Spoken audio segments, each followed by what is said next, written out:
दरम्यान भोंदू मनोहर भोसले आणि साथीदार विशाल वाघमारेला न्यायालयीन कोठडी सुनावण्यात आली आहे। भोंदू मनोहर भोसले आणि वाघमारेवरती फसवणुकीचा गुन्हा दाखल करण्यात आलाय। भोंदू बाबा मनोहर भोसले आणि साथीदार हे न्यायालयीन कोठडीमध्ये आहेत।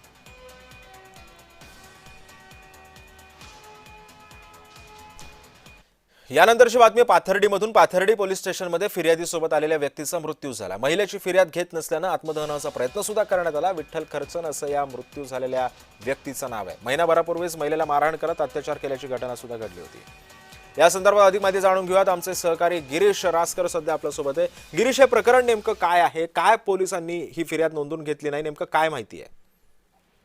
नक्कीच पाथर्डी तालुक्यातील औरंगापूर म्हणून जे गाव आहे त्या गावामध्ये एका महिलेला महिन्याभरापूर्वी 15 जणांच्या टोळक्यांनी जे आहे तिचं घर जाळण्याचा प्रयत्न केला होता। त्यांना मारहाण केल्याची घटना घडलेली होती। या घटनेसंदर्भात फिर्याद देण्यासाठी गेल्या महिन्याभरापासून सदर महिला, तिचे पती आणि मुलगा महिनाभरापासून पाथर्डी पोलीस ठाण्यामध्ये फिर्याद देण्यासाठी चक्रा मारत होती। दरम्यानच्या काळामध्ये त्यांनी जिल्हाधिकारी कार्यालयामध्ये उपोषण देखील केलेलं होतं। त्यानंतर पोलीस अधीक्षकांनी या संदर्भात फिर्याद देण्याचे आदेश देखील दिलेले होते, परंतु आदेश देऊनही पाथर्डी पोलीस ठाण्याकडून फिर्याद घेतली जात नव्हती। त्याचा परिणाम काल रात्री सदर महिला आणि तिच्या मुलाने आत्मदहनाचा प्रयत्न केला।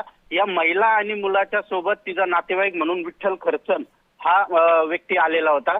दरम्यान हा सगळा गोंधळ सुरू असताना विठ्ठल खरचन हे जे साईडला थांबलेले होते ते अचानक जागेवर कोसळले आणि त्यांना त्यानंतर पोलिसांनी रुग्णालयात दाखल केल्यानंतर त्यांना डॉक्टरांनी मृत घोषित केलेला आहे। दरम्यानच्या काळामध्ये ही सगळा प्रकार घडल्यानंतर अखेर जे पोलीस स्टेशन आहेत पाथर्डी पोलीस ठाण्याच्या अधिकाऱ्यांनी सदर महिलेची फिर्याद घेतलेली आहे, परंतु आता त्या महिलेने आणि त्यांनी हा मृत झालेला आहे याचा पूर्ण जे आहे हे सगळं पाथर्डी पोलिसांवर ढकलण्याचा प्रयत्न केलेला आहे। नक्कीच, धन्यवाद गिरीश, तुम्ही दिलेल्या सविस्तर माहितीबद्दल।